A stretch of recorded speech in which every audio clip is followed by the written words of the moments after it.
know the morning lecture is not good for everyone.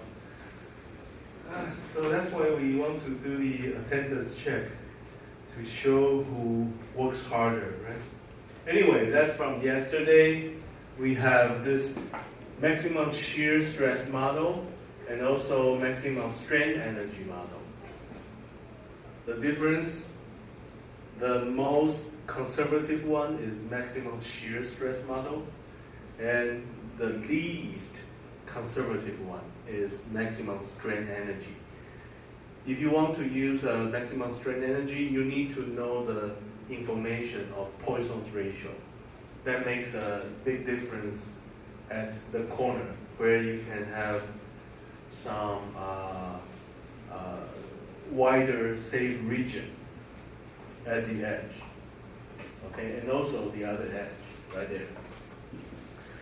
So today we are moving on to a model in between maximum shear and maximum strain energy.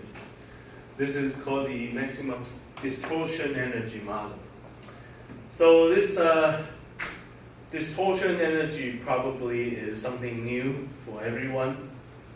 So please follow the concept and try to understand.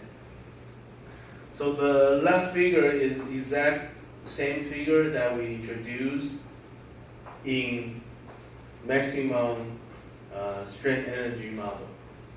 So we use the same configuration. But in the concept of distortion, they want to separate the deformation for storing strain energy into two parts. And they want to assume the energy required for the first matter and the second matter together equals to the total strain energy. Okay, so what are those two? If you can measure the total volume that was total volume of the deformation, total volume of the change from the original model. If you can measure that, and if you treat the total volume change as a kind of uniform change, if you do that, what's the difference between uniform change and non-uniform? From here you can see the delta x, delta y, and delta z, they can be different. They don't need to deform for the same amount toward three different directions. So now what they want to study is, can we compute the total volume change and make a new model evenly assign the volume change to each direction? So in this particular model, the volume change toward each direction is the same, like an even expansion of the element. So over here, if we can do that, if we truly can measure the total volume change and then evenly distribute to all three directions, of course you can compute the strain energy for this particular model. Okay, so over here you can see it's called the strain energy, and right now we are in the small unit, so it's per unit volume. So this is strain energy per unit volume for the volume change, the total volume change. So just like what I described, originally the element has been deformed differently, unevenly, toward three different directions. And then if you focus on this one, it's an even deformation toward all three directions. Obviously, these two are different. So what's the difference? They have the same volume change, but this one deforms evenly on all three directions. This one doesn't. So what's the difference between them? Imagine you have an even expansion of an element, and then you try to distort it. So the word distort means you try to reshape it without changing the volume. So that's this part. You try to have certain amount of even volume change, and then try to distort it, reshape it, without changing the volume. So that portion of the effort is called the distortion energy. So for distortion, there is no volume change. It's just reshaping. So it's like you have a box. If you make it taller, then it's gonna be thinner on the side because there is no volume change. Okay? So now you understand what's the meaning for distortion. Distortion is a kind of deformation that doesn't change your volume. Okay? So if you agree with that, now can we do some math with all three terms? First, we would like to talk about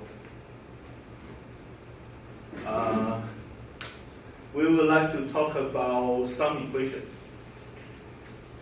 So from the model we had earlier,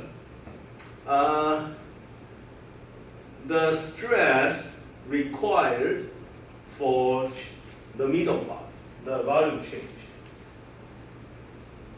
we assume the required stress to generate this kind of uniform deformation for volume change equals to SV. So they are the same because even expansion. Right?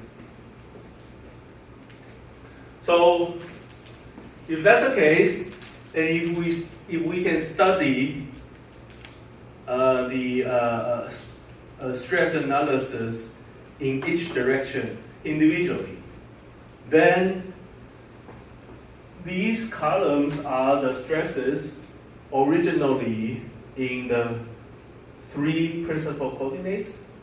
These are the stresses on the same coordinates for uniform deformation to generate the volume change. So they must have some kind of difference. So the difference can be written right here. Okay, so those differences basically are assumed as the stresses for distortion. Okay, so that's based on that, the idea in the previous slide, we built this kind of model. Is it accurate? I don't think anyone knows because it's so small, you know. This element is like super small. So maybe you want to argue, are you sure maybe there's some corner volumes that was not considered, or do you want to invent some kind of super microscopic device to prove this model is right or not? I don't think anyone will do it because it's just a concept. I think in my belief, it's like a conceptual model. Okay, so can we try to analyze something in a superposition way? In many of the physics, we do that. We have some assumption, and we assume a kind of concept can be separated into two parts. And these two ideas usually are independent to each other. They don't affect each other. And we assume we can add them up, end up with a new thing. So if you really want to prove it, it's not very easy because they're super small. So when things are small, super tiny errors, maybe when you have some kind of super microscopic device that can truly measure the total volume change in this tiny element.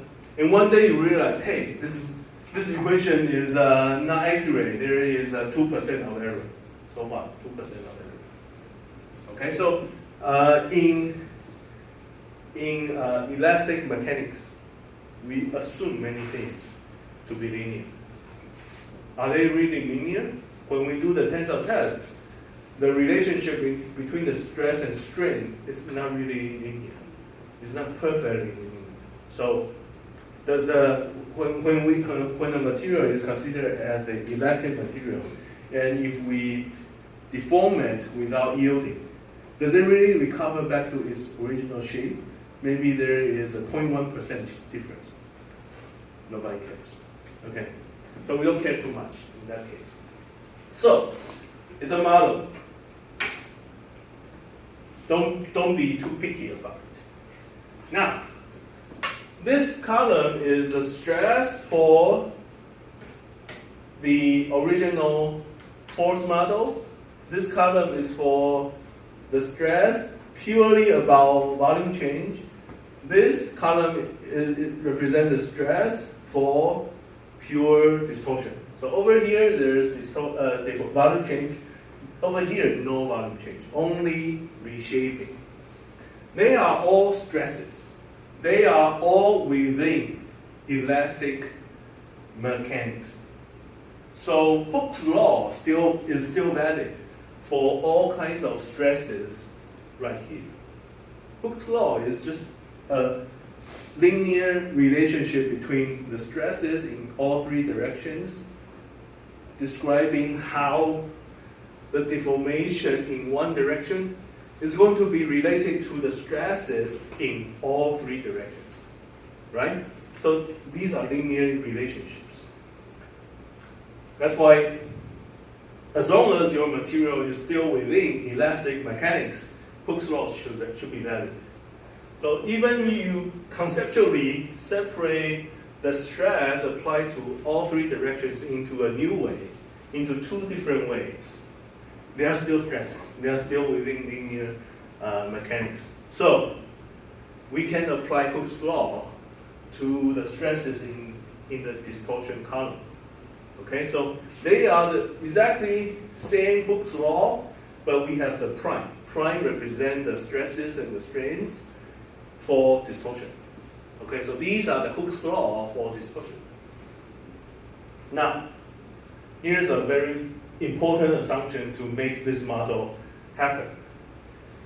Based on the concept of distortion, how do you mathematically describe distortion?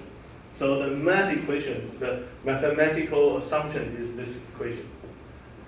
The strain, the sum of the strain in all three directions equals to 0. This is how distortion was defined. And if you want to describe it in a verbal description, basically this means distortion doesn't generate volume change.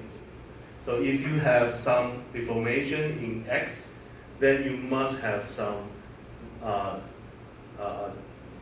deformation decreasing in some other directions.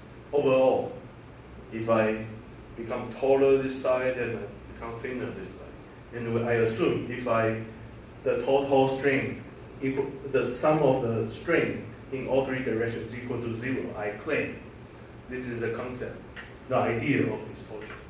Okay? So, this is the assumption, and we're going to use it to derive further. So, we basically sum the three Hooke's law equations by basically plugging in all three direct equations into this assumption. So at the end, if you reorganize the terms, you have something like this.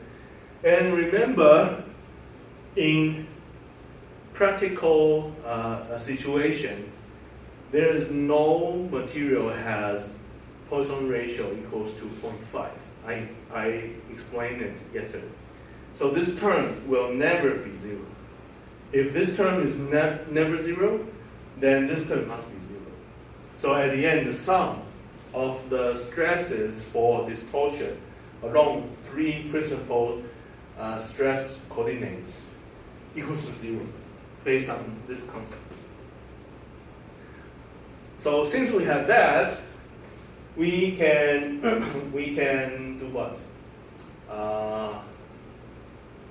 We can then take a look at the 3 equations that we had at the top. We now can sum them up. When you sum them up, this is the left-hand side.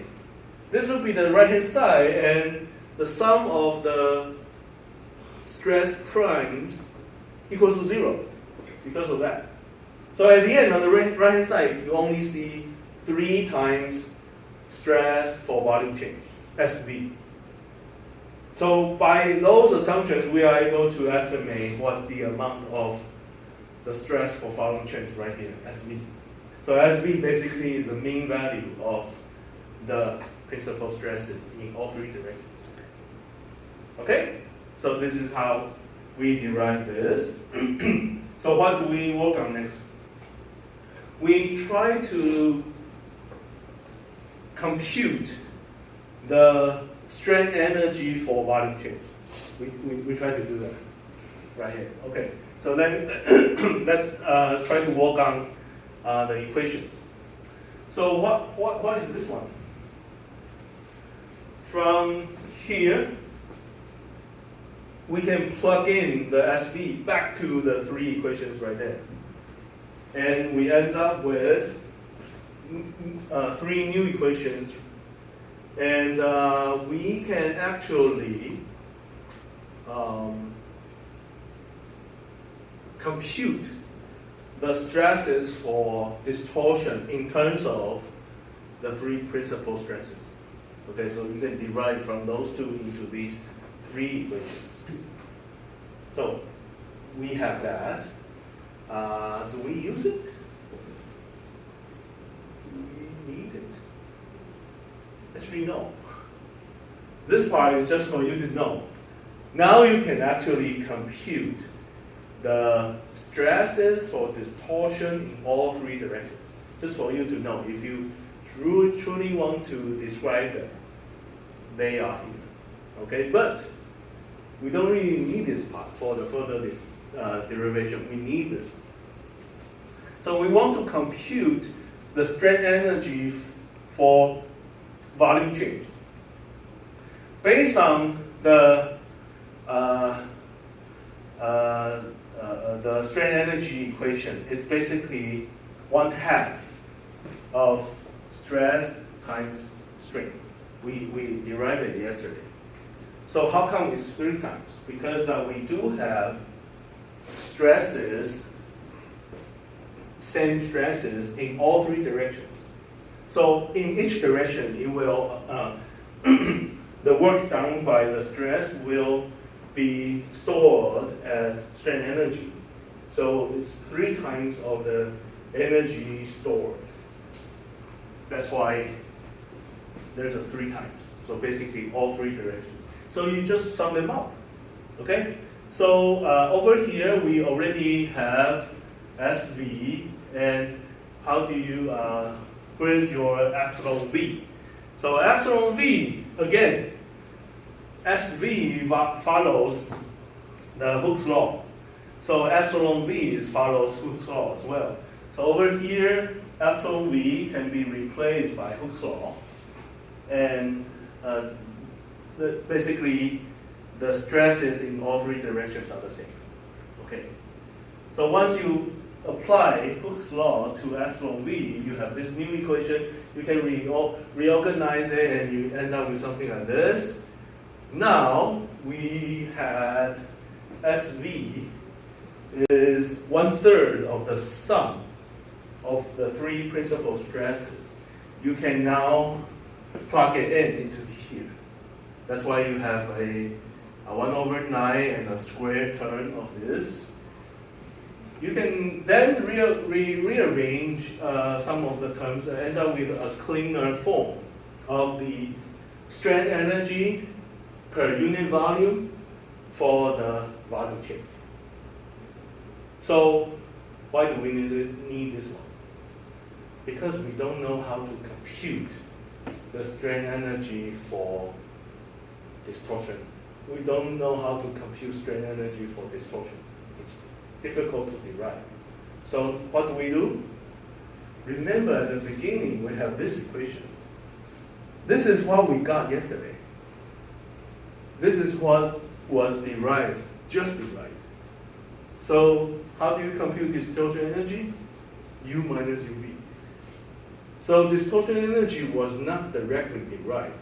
It was derived from strain energy first, from yesterday, and then from the concept of volume change today. And then if you use U minus UV, you get UD. That's the trick. Okay, so we have UV, UD, distortion energy per volume change, can be computed by strain energy minus the strain energy for volume change, UV. So this is from yesterday, right? This is from last slide, minus it. So the first one minus the second one. So do some math, then you end up with a term right here at the bottom. Okay? What's next? The next is study this in the case of tensile test, because this is where gives you the upper limit. What is the upper limit of this value? You use the tensile test, the concept of tensile test, and then see what's the maximum value of this when your stress reaches yielding point. So how do you express distortion energy when you apply tensile test? Basically this equation, and all the Sy and Sz equals to 0. So you end up with a term right here. So this value initially was 0 for tensile test. When you start to apply stress, the Mohr circle gets larger and larger until it reaches a diameter of principal stress. Then that's the critical moment. And at that particular moment, your stress equals to principal stress. Your stress equals to yielding point, the stress at yielding point, basically Sy. And what will be the value at that moment? The distortion energy at that moment will be this value. Basically plug in Sy to your stress. So that would be the extreme value of distortion energy for the material. So if the material can only carry this amount of distortion energy, that means this general equation has an upper limit of this value. So what's the design equation? Basically, that huge term must be smaller than the upper limit that we just derived. And over here you can then see some of the coefficients can be removed. And because it's a square term, we would like to take a square root. So we end up with a square root term smaller than your yielding strength. And we call the last term as von Mises stress. So von Mises stress actually came from the concept of distortion energy.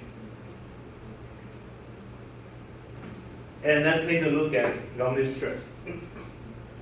In this expression, it's a very general derivation. The material is within the elastic mechanics, because from earlier we know we did some assumption for elastic mechanics, such as Hooke's law. So if you want to study von Mises stress, the material can only be within elastic mechanics. If it's already over the yielding point, the material now is nonlinear, you already see plastic material behavior. Nonlinear or like a nonlinear mechanics behavior. So the equations that you use won't be the same. So when you use a software, when you apply, when you try to study Von-Mises stress, even though if you are not trying to figure out what's the safety factor, if one day you realize the Von-Mises stress is already larger than the material's yield strength, that means the analysis in the software is already not accurate. Because you probably apply elastic material behavior and you only allow elastic stress analysis, and you use the software to determine Von-Mises stress, which was derived from elastic mechanics. And from the value you realize, hey, the stress is already larger than the yielding point, which means all the models you use in the software is no longer valid. So that would be the point where you can you understand, okay, now this material is inside the nonlinear mechanics region. So the value you are getting from the software maybe is not accurate anymore. Okay? But usually the stress analysis we apply is within elastic mechanics. So let's take a look at this one. We know principal stresses in X, Y, and Z, they are vectors. They have directional information, and also they have a magnitude. But when you put them together and sum them up in such a way, you get individual value, but has information of principal stresses in all three directions, then people use it as an equivalent stress. It's like the equivalent level of the stress condition in this material. Of course, there could be situations where you may have positive Sx minus Sy.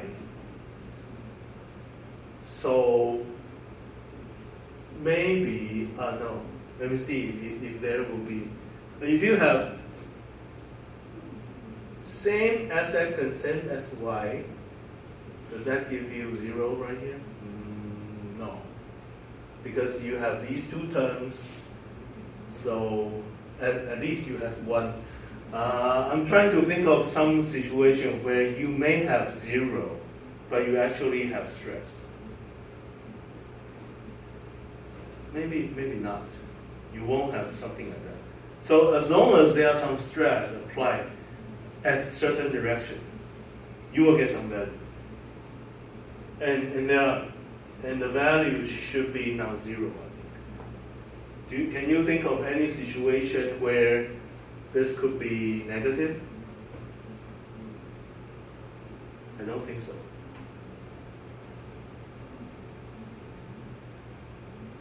Yeah, now I cannot think of any.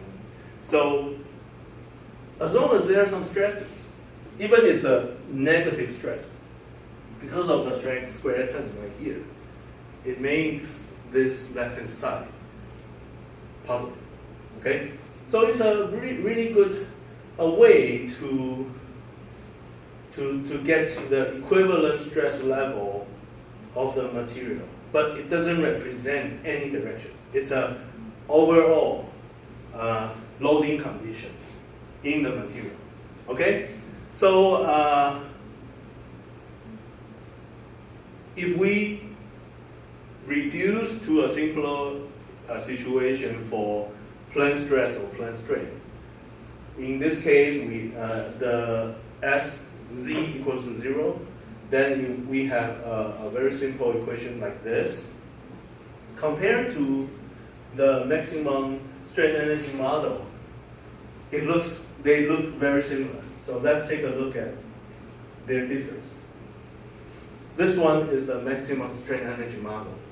This one is the maximum distortion energy model for plane stress or plane strain problems. You can see maximum distortion energy model is just like the equation for maximum strain energy with Poisson ratio equals 2.5, which it will never happen in the real life. But the mathematically, it looks like the distortion energy is like an ideal case for strain energy with Poisson ratio equals 2.5, just mathematically. But conceptually, distortion energy was not derived from strain energy. It was derived from the concept of pure volume change and distortion without volume change. The discussion today. And if you try to make a drawing of this upper region in the 2D diagram that we have shown earlier, the blue elliptical curve is the maximum distortion energy model. So from here you can see the straight model, the dashed line model is the most conservative one because it has the smallest safe region. That's why we think it's the most conservative. You have smaller region for your design. The red one is the largest, so it is the least conservative. Blue one is the middle, so in between, right? That's why people would like to use distortion energy model. It allows you to have a middle level of conservativeness, and also the concept of von Mises stress allows you to analyze the loading condition in all three directions, which gives you a kind of equivalent way to analyze the material. So people like it, okay? Now, I would like to give you a homework. Oh, by the way, if you apply safety factor, you basically divide the right-hand side by n for all models. And everything you have will be shrink in a shrink n times, okay? Allowing you to have a much smaller design space, so you are safer. Okay? It should be very easy to understand. Now, homework. We had the exam sheet. Google.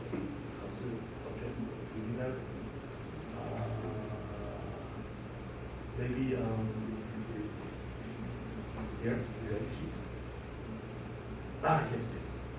So this one. Okay. Today I will assign you a homework.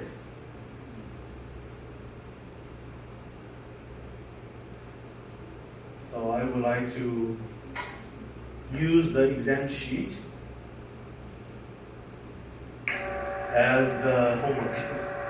So I don't need to create a new one. I know I need to enlarge the gear force. So you don't want to ignore the twisting.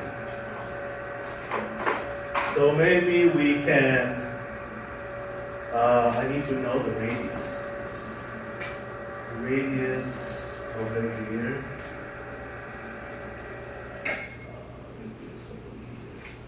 So it's 80 millimeters on the picture. No? On the picture, okay, good.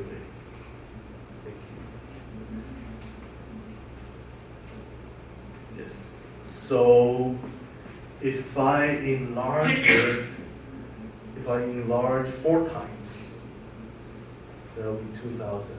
Then I just need to enlarge the difference between them 4 times. So the difference now is 10. So I need to make it 40. So if I make it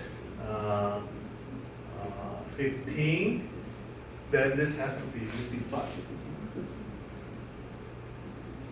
Then you have a balance of the torque, supposedly.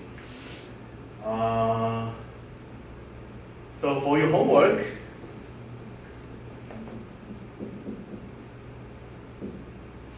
do everything from the exam 1, but not ignoring twisting. Okay? So what's going to happen is you have some kind of torque right here. Right? This is the torque. And at the end, you have some torque right here.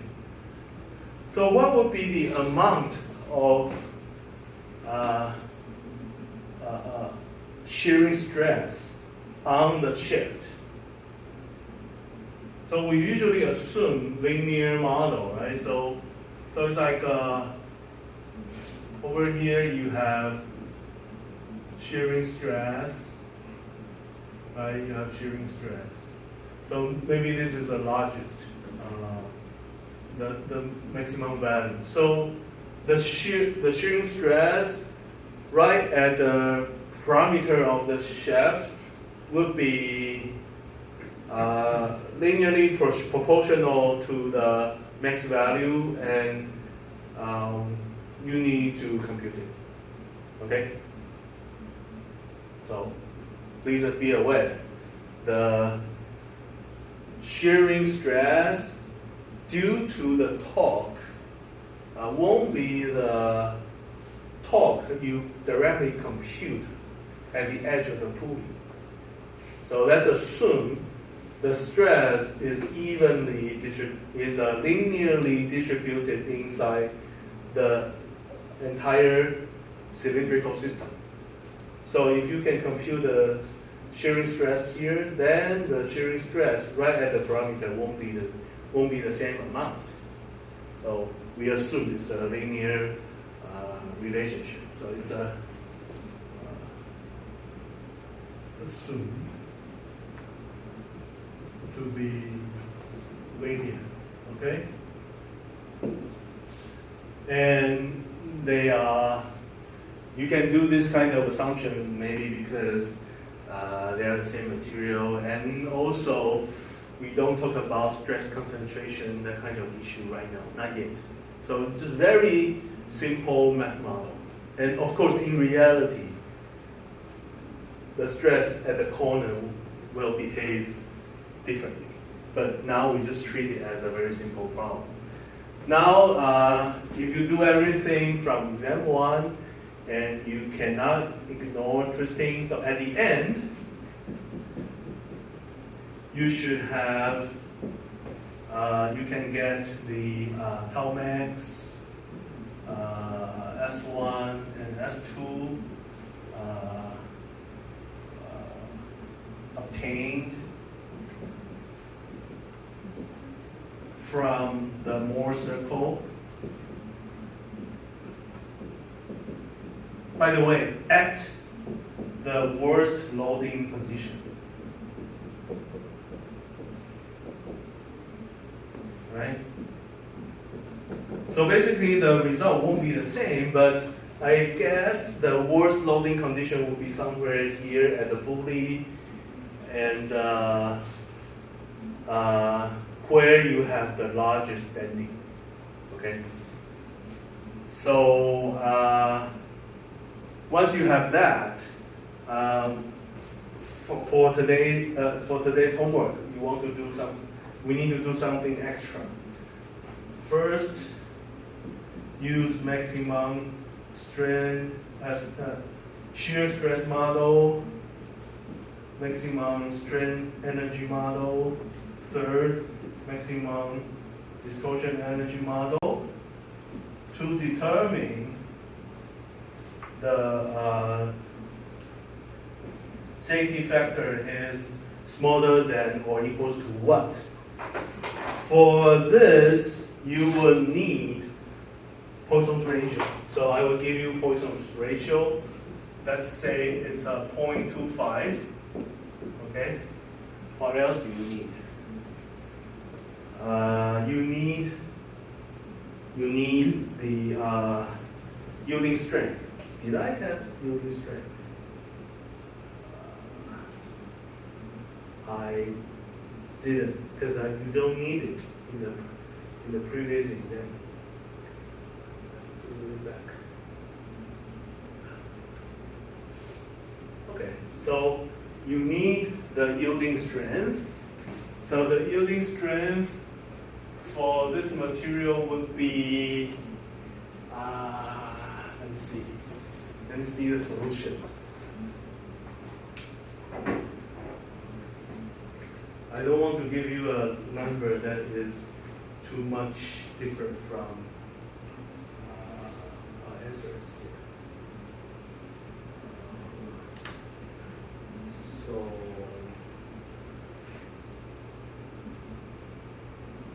okay, 27 something. Yeah, so I can say, but now we carry 4 times larger of the loads. So I guess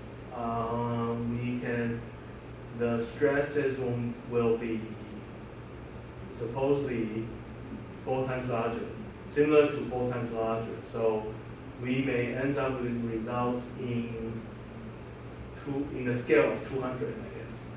So let's say our material has a yielding strength of 200, or maybe 180 megapascal, okay? Just for you to do some math. That's the homework. Okay, any questions?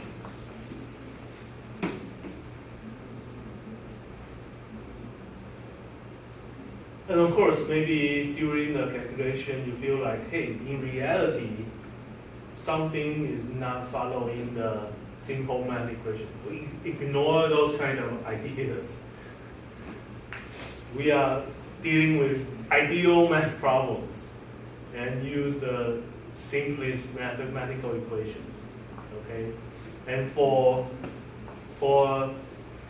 further investigation of the reality in the future, when you do graduate study, you can do your own experiments, measurements, or run the finite element. But in this course, everything is in very simple calculations. But I can already tell you, at this corner, we actually have stress concentration effect. But we won't talk about that in this week. In several weeks later, we will introduce the idea of stress concentration. And I will tell you what mechanical design engineers will do to make our design models closer to the reality. So there will be corrections to the equations that allows us to investigate stress concentration. And again, when we talk about that, they are still some simple ways to consider stress concentration and not 100% accurate. In mechanical design, nothing can be 100% accurate. But statistically, averagely, if we are safe enough, then we're fine. I feel sad to say our analyses are not 100% accurate because they are all we have done are based on very simple concepts, elastic mechanics. And also, all the equations that we derived came from very simple models, which is already quite difficult to compute. And then we end up with some design equations, we use it in practical life, and we realize, okay, if we directly use the model from the textbook, we're in trouble. So we apply safety factor. We keep away from the danger zone. The danger zone is the yielding point. If we directly use the model we have, we should be able to design a mechanical part which allow us to be very close to yielding, but not yet. Like 99% yielding. We should be okay. But in real life, that's dangerous. You have high risk of having many percentage of your product yielding. Okay, so that's why in real life, we need to play safe. We stay away from yielding by applying the safety factor. When we do that, our performance reduces, but we are safer. So as a company, as a manufacturer, you basically design your own safety level. Do you want to stay closer to yielding? If you do that, you take the risk, but probably your design has better performance. So that would be the big company's strategy.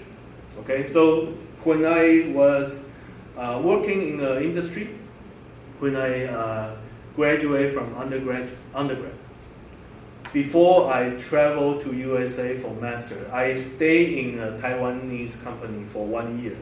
My job was to do mechanical design. So most of the time, probably 80% of my time, I was doing CAD drawings. At that time, it was 2004, 20 years ago. That was the time some of the Taiwanese companies started to use computers to make engineering drawings. And they still have a lot of paper copies of the drawings. In old days, they make engineering drawings by hand. You probably have never learned how to do that by hand. So my job was to copy the paper engineering drawings into computers. But I did see some mathematical equations in gear designs or some mold designs. They did some math, okay? And in those equations, you do see some considerations of safety factor. And who decided to use that safety factor? Maybe it was a value of 1.2. Who said so? The company said so. So at the time, I didn't challenge, hey, why don't we use a safety factor of 1.3? I didn't. Because maybe the company has used this value for several years. They still make money. Okay, let's don't touch it anymore. Maybe one day they realize, oh, maybe our own company has to enlarge our safety or reduce it so we can make more money. So that would be, safety factor really depends on the designer, the strategy, the design, the supervisor in the design division. Okay, so you guys now learn this idea, and I hope in the future you can figure out a way to make a decision of the safety factor in your job. Okay, so that would be the today's lecture. If you were here late, we do have some video recording. You probably missed some of the slides where I talk about distortion energy, so you can check the video. Okay, before you go, make sure you do the attendance check. You already take picture of homework, right? Okay, so I will clean these. So please do the attendance check. And